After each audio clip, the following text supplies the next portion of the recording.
ఒకసారి అడవిలో ఏనుగు ఒక బ్రిడ్జిని దాటాల్సి వస్తుంది. అది మామూలుగా నడుచుకుంటూ పోతుంటే దాని మీద ఒక చిన్న దోమ వాలి, ఏం మామా, బ్రిడ్జిని చూస్తే భయమవుతుందా, నన్ను దాటియమంటావా అని అడుగుతుంది. ఏనుగు ఏం మాట్లాడదు, దానంతట అది నడుచుకుంటూ పోతుంది. మళ్ళీ కొంచెం మధ్యలోకి పోయిన తర్వాత, మామా, భయమైతే నన్ను తలుచుకో, నీకు ధైర్యం వస్తుంది, నేను నీ మీదనే ఉన్నా, ఏం భయపడకుండా ముందుకు పో అని చెప్తుంది.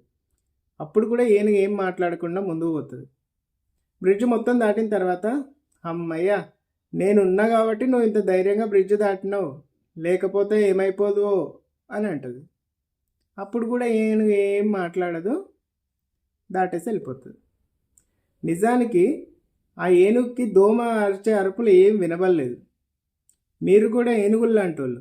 ఇలాంటి దోమలు మన జీవితాల్లో వస్తాయి, మనకేదో చేస్తున్నాము అనుకునే వాటికి అవే అనుకుంటాయి, మనల్ని ఎగతాళి చేస్తాయి, వెళ్ళిపోతాయి. మనం కూడా ఏనుగులాగా వాటిని పట్టించుకోవద్దు. జీవితంలో ముందుకు పోవాలి తప్ప ఇలాంటివన్నీ పట్టించుకుంటే అక్కడనే ఆగిపోతాం.